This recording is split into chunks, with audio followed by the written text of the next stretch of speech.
নমস্কার বন্ধুরা, শুভ সকাল। আমি পূজা, টিপি ফ্যামিলি নতুন একটি ব্লগে তোমাদের সবাইকে জানাই অনেক স্বাগত। তো এই যে দেখো, আজ সকাল সকাল ঘুম থেকে উঠেই ফ্রেশ হয়ে এইমাত্র ফ্রেশ হলাম, ফ্রেশ হয়ে চলে আসলাম তোমাদের সামনে। তো চলে যাব, রেডি হতে হবে, ব্যাগপত্র সব গুছিয়ে নিলাম। আমি উঠেছি অনেকটা আগেই, আর এই যে মাম্মা উঠলো এইমাত্র। মাম্মাকে যখনই জিজ্ঞেস করছি বাড়িতে যাবে, ও বলছে যাবে না। শোনা, বাড়িতে যাবে, যাবে বাড়িতে। দেখছো, ও বলছে যাবে না, মানে কি বলো তো, এইটুকু একটা ছোট শিশু ও পর্যন্ত বুঝে যে মামার বাড়ি মানে কি বলবো বলো তো। তো এখন মাম্মা উঠে গেল, মাম্মাকে এখন ফ্রেশ করিয়ে দেবো, খাওয়াবো ওকে। এইমাত্র মাম্মা উঠলো, তো মাম্মা ওঠার পর আমি ভাবলাম ঠিক আছে ব্লগটা শুরু করি। বাড়িতে যাবে, যাবে না, বাড়িতে যাবে না, শোনা যাবে, বাড়িতে যাবে। ও বলছে যাবে না। হাই বলে দাও, শোনো, শোনো হাই বললো তোমাদেরকে। ঠিক আছে চলো, পরে আসছি। তো এখানে দেখো, মাম্মাকে যখনই জিজ্ঞেস করা হচ্ছে তুমি বাড়িতে যাবে, মাম্মা শুধু মাথা নাড়ছে যে ও যাবে না। মা জিজ্ঞেস করছিল, আমি জিজ্ঞেস করছিলাম, বাবু জিজ্ঞেস করছিল, সবাই জিজ্ঞেস করছিল তুমি যাবে বাড়িতে। ও বলছে না, ও নাকি যাবে না। তার জন্য জোরে জোরে মাথাটাকে নাড়ছিল। এই যে দেখো, যখনই যে জিজ্ঞেস করে তখন ও এরকমটাই করে। আর কি বলবো বলো তো, কি বুঝে সুঝে করে না, বুঝতে পারে না, ওটাও ঠিক আমরা বুঝতে পারি না, শুধু নাড়ে যে যাবে না। তো এখানে যে দেখো, মা আমাদের জন্য একটু দুধ দিয়েছিল, যেহেতু আমাদের গাই আছে। তো মা একটু দুধ বোতলে ঢুকিয়ে দিল যে এটা নিয়ে যা। তো অনেকটা দূরে, আমি বললাম ভালো থাকবে কিনা, তাও মা দিয়ে দিল। তারপরে এখানে আমি ব্যাগপত্রগুলো সব গুছিয়ে নিলাম। এই একটা ব্যাগ, এটা আমার হাত ব্যাগ, এটা আমি হাতে রাখবো, মামার কিছু জিনিসপত্র থাকবে। এইটা আরেকটা ব্যাগ, তারপরে এইটা আরেকটা ব্যাগ। কি বলতো, অনেকগুলো ব্যাগ হয়ে গেল, প্রায় 2 3টে 4টে, ছোটো ব্যাগটা নিয়ে 4টে ব্যাগ হয়ে গেল। তো ব্যাগপত্র গুছিয়ে নিলাম। এখন বোন দিচ্ছিল পুজো, তো বোন পুজো দিচ্ছিল, এখানে আমি একটু আসলাম, মাত্র পুজোর ঘরেও ঢুকেছি। ও সকাল থেকে অনেক কাজ করছিল, যেহেতু চলে আসবো, মানে অনেক রকমের কাজ থাকে টুকিটাকি, ওগুলো করছিল। আমিও যা যা ছিল লাস্টে সব কিছুই গুছিয়ে নিলাম। তারপরে বোন এখানে ঠাকুরঘর পরিষ্কার করে, মানে মাত্র পুজো শুরু করেছি শুধু। তো ফুলমূল এখনও দেয়নি, মাত্র দেবে। তো এখানে দেওয়া শুরু করেছিল। তারপরে আমি আবার এসে একটু দূরে বললাম, ভাবলাম মনে মনে তো ভাবছিলাম যে আজকেই তো লাস্ট, আর তো মানে কি বলো, এই বাড়ির পুজো তুলতে পারবো না। সকাল সকাল তো এত পুজো দেওয়া, মানে বোন সকাল ঘুম থেকে উঠেই পুজো দিয়ে দেয়, দিনটাও বেশ ভালো শুরু হয়, মানে ভালো যায়। আর এখানে কি বলতো, পুজো দিতে দিতে না পুরো কাজকর্ম সেরে 12টা 1টা 1:30 2টো যখন সময় হয় তখন পুজো দেওয়া হয়, এরকম একটা ব্যাপার। তো ভাবলাম ঠিক আছে তুলে নিই। তো বোন তো পুজো দিচ্ছিল, ওর পুজো দেওয়া মোটামুটি কমপ্লিট হয়ে গিয়েছে। এখন ফুলগুলো দেওয়ার পর একটু আরতি করে নেবে, তারপরে শেষ। তো এখানে ভোলেনাথকে দিল, নীলকণ্ঠ ফুলগুলো শিবলিঙ্গের মধ্যে দিল। তো পুজো দেওয়া হয়ে যাচ্ছিলো মোটামুটি। এখানে তো বোনকে বললাম ঠিক আছে পুজো দেওয়া হয়ে গেলে আমরা একসাথে ভাত খেয়ে নেব। তো বোনও বললো ঠিক আছে চল আমরা ভাত খেয়ে নেবো, আর একদিন লাস্ট খাবো, আর জানি না আবার কবে যাবো, এরকম তো কোনো ডেট ফিক্স থাকে না যে এই ডেটে যাবো। তো ঠিক আছে একসাথে খেয়ে নেবো। তো খেতে বসেছিলাম। হ্যালো বন্ধুরা, তো এই যে দেখো রেডি হয়ে গেলাম পুরো। এই ড্রেসটা পরেই যাচ্ছি আমি, নিচে একটা প্লাজো পরে নিলাম। তো এইটা পরেই যাচ্ছি, প্রচণ্ড গরম, কি করব বলো। তো বাইরে যখন যাব কি বলবো বুঝতেই পারছি না, মানে সবারই মন ভীষণ খারাপ হয়ে আছে। মাম্মাও চলে যাবে, আমিও চলে যাব, মানে ঠিক আছে চলো পরে কথা বলবো, এখন বেরিয়ে পড়ছি। তো এখানে দেখো আমরা গাড়িতে উঠে পড়লাম। মাম্মা ভীষণ কান্না করছিল, মানে ও আসবে না আসবে না, ও বোনের কাছেই থেকে যাবে। বোন কোলে করে নিয়ে এসেছিলো। তো আমি আর মা গাড়িতে উঠে অলরেডি বসে আছি, তো বোন এসে আমাদের কাছে দিয়ে গেলো যে হ্যাঁ রাখার জন্য। আর জানো তো, মাম্মা এতটাই কান্না করছিল, এত পরিমাণে কান্না করছিল, মানে যে ও আসবে না, ও মানে মাম্মামের কাছেই থাকবে, এরকম একটা ব্যাপার। আর কি বলবো বলো তো, বোনও ভীষণ কান্না করছিল। আমি গাড়ি থেকে দেখে ওকে বুঝতে পেরেছি, যেহেতু মাম্মা, একে তো মাম্মা আসতে চাইছিল না, তার উপরে আবার মানে জোর করে দিয়ে গেল। তাও আমরা চলে যাচ্ছি বাড়িতে এতদিন থাকার পর। বোনের মনটা না ভীষণ খারাপ হয়েছিল, ও ভীষণ কান্না করলো, আমি দেখেই বুঝতে পারছি। আর মাসি বলে কথা, তো মার চেয়ে তো মাসির টানটাই বেশি থাকে বলো। আর ও মানে কি বলবো, মাম্মাকে ভীষণ ভালোবাসে প্রচণ্ড, মানে কি কি করে বোঝাবো বুঝতে পারছি না। ওরও তো ভীষণ মন খারাপ হয়ে যাবে কী করার আছে বলো, এটাই তো মেয়েদের জীবন। মেয়েদের তো নিজস্ব কোনো বাড়ি হয় না, হয় প্রথমে থাকবে বাবার বাড়ি, যেটাকে কয়েক বছর নিজের বাড়ি বলে, তারপরে শুরু হয়ে যায় শ্বশুর বাড়ি। তো তখন তো এটা বাবার বাড়ি, ওইটা শ্বশুর বাড়ি, এরকম একটা ব্যাপার হয়ে যায়। নিজস্ব কোনো বাড়ি তো ওদের থাকে না। যে কয়টা মেয়ে থাকে বলো, কয়টা মেয়ে বলতে পারে যে এটা আমার নিজের বাড়ি? সবাই তো আর চাকরিজীবী নয় যে নিজে করে কিছু করতে পারবে। আমাদের মতো সাধারণ ঘরের মেয়েরা বা মধ্যবিত্ত ঘরের মেয়েরা, বউরা, ওরা তো এরকমই, এটা বাবার বাড়ি, ওইটা শ্বশুর বাড়ি, এখানে কিছুদিন বেড়াবো, ওইখানে কিছুদিন থাকতে যাবো, এরকম একটা ব্যাপার। তো যখন গিয়েছিলাম এতদিন থাকবো আমি ভাবিনি। আর কী বলো তো, বেশি দিন থাকলে না মনটা ভীষণ মানে খারাপ হয়ে যায় আরও আসার সময়। তো মারও মনটা খারাপ ছিল, কিন্তু মা আমাদের সাথে স্টেশন পর্যন্ত গেল। ওখানে গিয়ে তো মার মন আরও খারাপ হয়ে গেল যখন ট্রেনটা ছেড়ে দিল। মাকে তো আসতে হবে বাড়িতে, মা বলছিল যে যাচ্ছি সবাই মিলে, কিন্তু ঘরে আমি আসবো তো একা একা, এইরকম একটা ব্যাপার। তো কী করার আছে বলো, মানে কী বলো, সিস্টেম তো এটাই, এটাই তো সবাই মিলে তৈরি করেছে যে শ্বশুর বাড়ি, বাবার বাড়ি এরকম। তো আমি ভাবিনি যে আমরা এতদিন থাকবো। আমি ভাবলাম কি যাবো, কিছুদিন থেকে চলে আসবো। তো তোমাদেরকে বলতে বলতে এই যে দেখো স্টেশনে চলে আসলাম। আর আজকে কি বলতো, হাজব্যান্ড না ক্যাম্পের সামনে দাঁড়ায়নি যে ওকে ওখান থেকে নিয়ে নেব, ও অলরেডি স্টেশনে চলে গেছে। যেহেতু আমাদের একটু দেরি হলো আসতে, মানে বেশি একটা দেরি হয়নি, অল্পই দেরি হয়েছে। তো ও ভাবলো কি ভীষণ ভিড় হবে, তো আমি গিয়ে টিকিটটা কেটে সিট নিয়ে নিই। তো আমি বললাম কি ঠিক আছে, তুমি তাহলে স্টেশনে চলে যাও। আর জানো তো 10টা 50-এর ট্রেন, আমাদের বাড়ি থেকে 9টার সময় বেরোতে বলে। 9টার সময় বের হলে না 20 থেকে 25 মিনিট লাগে, তো 1 ঘন্টা 1.5 ঘন্টার মতো বসে থাকতে হয়। তো বাড়ি থেকে মাম্মাকে খাইয়ে নিয়ে আসবো, তারপরে মানে এতটা সময় বসে থাকা এত বিরক্তিকর লাগে, আর মাম্মারও না ভীষণ খিদে পেয়ে যায়। তো চলে আসলাম, এই যে দেখো হাজব্যান্ড নিয়ে নিল মাম্মাকে। তারপরে মা কী করলো, খিচুড়ি করে দিল, বাড়িতে একটু ওকে খাইয়ে দিলাম, আর একটু মা বাটিতে করে দিয়ে দিল যে যখন স্টেশনে গিয়ে নামবি তোদের ওখানে, তখন এটা একটু দিদিভাইকে খাইয়ে দিস। তো কী করার আছে বলো, মা দিল, আর মানে কী করবো, আর অন্য কিছু তো খাওয়াতে পারবো না রেডি করে বানিয়ে। তার জন্য বললাম ঠিক আছে, তো আমি স্টেশনে নেমে মামাকে খিচুড়িটাই খাইয়ে দিলাম।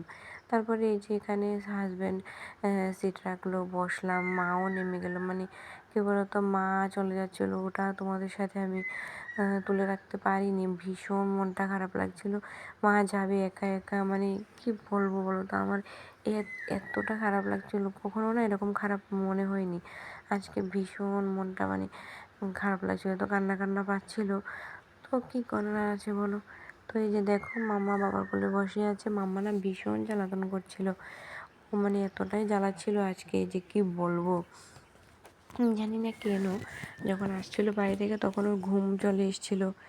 আর তারপরে কি বলতো, ঘুম আসার পরে না মানে ঘুমটা পুরোপুরি কমপ্লিট হয়নি, বাবাকে দেখে উঠে পড়েছিল। তো মানে চোখগুলো বারবার খুলছিল আবার বুজছিল এরকম, আর ভীষণ বিরক্ত বিরক্ত খিটখিটে হয়ে গিয়েছিল। তো ফোন দেখাচ্ছি, না হলে কোনো এন্টারটেন করছি, এরকম ব্যাপারগুলো হলে না তখন ও একটু চুপচাপ থাকে। আর যখনই দেখবে যে একটু মানে বসে আছি চুপচাপ, তখনই ও ভীষণ জ্বালাতন করছে। তো সবটা আর ক্যাপচার করতে পারিনি। যে দেখো চলে আসলাম আমাদের এখানে স্টেশনে। তো 1.5 ঘন্টা মতো লাগে ট্রেনে আসলে, গাড়ি দিয়ে আসলে তো প্রায় 4 ঘন্টা মতো সময় লাগে। আর এত ছোট্ট বেবিকে নিয়ে তো আর গাড়ি দিয়ে আসা সম্ভব নয়। তো ট্রেন থেকে নামা ওঠা এগুলো শেয়ার করতে পারিনি। ওই যে দেখো আমাদের গাড়ি চলে এসছে, তো হাজব্যান্ড যাচ্ছিলো গাড়িতে। হাজব্যান্ড একটা ব্যাগ নিল, আমি নিলাম 3টে ব্যাগ। 3টে ব্যাগ হাতে নিয়েও তোমাদের জন্য আমি ভিডিওটা শ্যুট করছি। তো ফোনটা ভীষণ নড়ছিল, কী করবো বলো। তারপরে মানে ওখান থেকে বেরোনোটা তোমাদের সাথে শেয়ার করতে পারিনি, কেন কি হাতে অনেকগুলো ব্যাগ ছিল। 2 মিনিটের জন্য ট্রেনটা দাঁড়ায়, আমি কি একটু শ্যুট করবো নাকি এগুলো নিয়ে বেরোবো, এইরকম একটা মানে ব্যাপার ছিল। তারপরে এই যে দেখো ওখান থেকে বেরিয়ে একটু আসলাম শপিং মলে। তো মামাকে নিয়ে একটু ঢুকলাম, মামার জন্য 2টো প্যান্ট নিলাম, কিছু কোল্ড ড্রিঙ্কস নিলাম। হাজব্যান্ড যেহেতু শ্বশুরমশাইকে নিয়ে যাবে ডাক্তার দেখাতে, তার জন্য হাজব্যান্ড নিল কিছু গেঞ্জি নিল, এক্সারসাইজ গেঞ্জি নিল, এমনিতে নিল, তার জন্য একটু শপিং মলে যাওয়া। তো আমাকেও বললো কিছু নেওয়ার জন্য, কিন্তু আমি নিইনি। আমি বললাম না ঠিক আছে হবে, কোনো এক সময় নেব, এখন আর নেব না। তো বেশি কিছু নিইনি, একটা শ্যাম্পু নিয়েছিলাম আমার জন্যে, তো আমার জন্য একটু 2টো প্যান্ট নিলাম। তো চলো হয়ে গেল আমাদের কেনাকাটা, বিল পেমেন্ট করে দিল হাজব্যান্ড। তো আমরা চলে আসলাম। আর যে দেখো এখানে এসেও মাম্মা আবার ঘুমিয়ে পড়লো। তো ভাবলাম ঠিক আছে ঘুমাক, সারাদিনে তো 1-2বার ঘুমায়, কিন্তু ও এখানে ঘুমাচ্ছে না, তো গাড়ির মধ্যে একটু একটু ঘুমাচ্ছে। আর হাজব্যান্ডকে দেখো ভাবলো কি বাড়ির জন্য একটা দই নিয়ে যায় মিষ্টি দোকান থেকে, তো গিয়েছিল, ওখানে নাকি দই নেই, তার জন্য দই পাতা না থাকাতে আর হাজব্যান্ড নিতে পারলো না। এই যে দেখো আসছেন, ইনি হলেন আমার একটা শ্বশুর, হ্যাঁ মানে আমার মাসি শাশুড়ির হাজব্যান্ড। তো উনি আসলো, ওনার একটা দোকান আছে ওখানে, তো উনি একটু দেখা করতে আসলো। আর এখানে হাজব্যান্ড কী করলো দেখো, ড্রাইভার যেহেতু নেই, ও একটু মানে টোটোটা চালিয়ে সামনের দিকে এগিয়ে নিয়ে আসলো। হ্যাঁ, ড্রাইভার আমাদেরকে রেখে গিয়েছিল রোদ্রে, তারপরে হাজব্যান্ড টোটোটা একটু চালিয়ে ছায়াতে নিয়ে আসলো। তারপরে এই যে দেখো আবার বাড়ির উদ্দেশ্যে রওনা হলাম। তো যতই মানে সময় যাচ্ছে বাড়ির দিকে চলে আসছি, আর ওই বাড়ি থেকে দূরে চলে যাচ্ছি, কি করব, কিছু তো করার নেই বলো। তারপরে চলে আসলাম মোটামুটি বাড়ির কাছাকাছি, আর এই বাড়িতে চলে আসলাম মামাকে নিয়ে। তো ওই বাড়িটা ফাঁকা করে দিয়ে আসলাম। বিয়ের পরেও সেম বলো, বিয়ে হওয়ার পরে আমি চলে আসলাম এই বাড়িতে, আর আমার মানে যতদিন ছিলাম ওই বাড়িটাই ফাঁকা করে দিয়ে চলে আসলাম। আর এখনও সেম বেড়াতে যাই, আবার ফাঁকা করে দিয়ে চলে আসি এরকম। তো ওরা তো সবাই ভীষণ কান্নাকাটি করে, মনটা খারাপ হয়ে থাকে, কিছু করার থাকে না বলো। তো এই যে দেখো এখন আমাদের বাড়িতে চলে আসলাম, প্রায় মেইন রোড থেকে বাড়ির দিকে ঢুকছিলাম। তো চলেই এসেছি ধরতে গেলে। বাড়িতে না টোটোটা ঢোকাতে পারিনি, বৃষ্টি টিষ্টি হয়েছিল প্রচণ্ড, তো বাড়ির সামনে একটু মোটা ড্রেনের মতো হয়ে গিয়েছিল, তো টোটোর চাকাটা না এখানে ফেঁসে গিয়েছে, তার জন্য মানে বাড়িতে ঢুকতে পারিনি, গেটের সামনে দাঁড়ালো। অন্যান্য সময় বাড়িতেই ঢোকে। তো হাজব্যান্ড ব্যাগপত্র যা যা জিনিসগুলো ছিল বাড়িতে রেখে রেখে যাচ্ছিলো, আর আমি মামাকে নিয়ে বসেছিলাম। পরে আমি নামলাম, তো এসে মাকে ডাকছিল, মা নাকি অনেকক্ষণ আমাদের জন্য বসেছিল এখানে। তারপরে কিছু মাছ কেটেছিল, মাছগুলো ধুতে গিয়েছিল, তাই এখন এসেছে। এই যে দেখো, তো এসেই তো মামাকে নিয়ে নিল। তো মামা এখনও ঘুমাচ্ছিল, উঠবে মানে হালকা হালকা ঘুম। তো হাজব্যান্ড সব ব্যাগপত্রগুলো টানছিল। হ্যালো বন্ধুরা, তো এই যে দেখো বাড়িতে চলে এসেছি। এই মাত্র আসলাম। এই যে দেখো ব্যাগপত্রগুলো যেরকম রাখা ছিল সেরকমই এখনো আছে। এই যে দেখো যেভাবে এনে রেখেছি এখন এভাবেই পরে আছে। তো আমি মাত্র স্নান করে ফ্রেশ হয়ে আসলাম, তো পরে আসবো তোমাদের সামনে। মাম্মাকে এখন ফ্রেশ করাবো, পরে আসবো, চলো। তো এখানে দেখো বাবু শুনলাম মাছ ধরতে গিয়েছিল। তোমরা কি মাছ বলো কে কে আমি জানি না, আমাদের এখানে বলা হয় কুচ্চা মাছ, এরকম একটা বলে, সাপের মতো যে মাছটা হয়, এটা খেলে নাকি ভীষণ ভালো, শরীরে নাকি রক্ত হয়, এরকম এরকম ব্যাপার। আর এই যে দেখো এখানে অনেকগুলো মাছ ছিল, ওই মাছটা আলাদা করে রাখা আছে। আর এখানে দেখো শিঙ্গি, ঝাগুর, তারপরে কই, তারপরে ল্যাঠা, মানে ভীষণ অনেক রকম মাছ ছিল। মাছগুলো না মানে দেশি মাছ ছিল, দেশি তো বলে, হ্যাঁ ভীষণ টেস্টি। আমাদের যে জমি হয়, জমির পাশে একটা গর্ত মতো আছে, তো ওইখানে প্রচণ্ড বৃষ্টিতে ঢোকে মাছগুলো। তারপরে বাবু এখান থেকে মাছগুলো ধরে আনলো। আর এখানে দেখো তোমাদেরকে ব্লগে যে দেখিয়েছিলাম যে মার শাখা বাঁধানোটা নিয়ে আসলাম, ওইটাই মাকে দিচ্ছিলাম এখন দেখো। তো দেখলাম মার রিয়েকশানটা কি, মা তো ভীষণ হ্যাপি, দেখো হাসছে। তো বলছিল সাইজটা তো ঠিকই আছে, আর মার হাতগুলো না দেখতে কীরকম দেখাচ্ছে দেখো তোমরা, কিন্তু হাতের না গিঁট নেই, কিছু নেই, মানে ছোট ছোট শাখাগুলো কী বলতো অনায়াসেই উঠে যায় হাতের মধ্যে।